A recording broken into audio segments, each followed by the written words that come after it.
通常约人家去逛街、看电影、吃饭、出去玩的时候，你一定会用到这一句话，听清楚喽。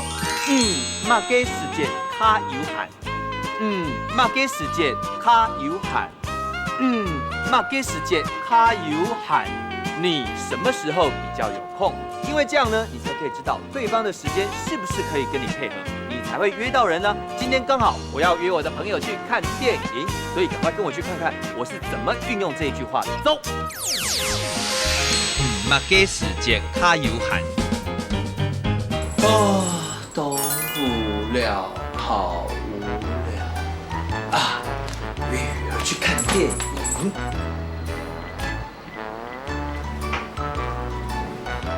喂，雨儿，我善维啦，我想要约你礼拜天去宽天养看电影，怎么样？礼拜天要看天养哦，不行啦，我跟我妹妹约好要去球睡了。啊，要去球水游泳？那明天嘞？明天也不行。那后天嘞？后天我跟我朋友去逛街。哦，你很忙呢，那你到底莫给时间卡有限，什么时候比较有空？给时间卡有限。莫给时间卡有限，什么时候比较有空？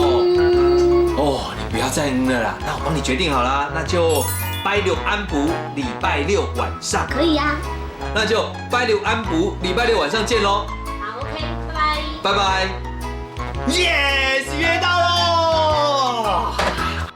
复习时间，好无聊，懂无聊，懂无聊。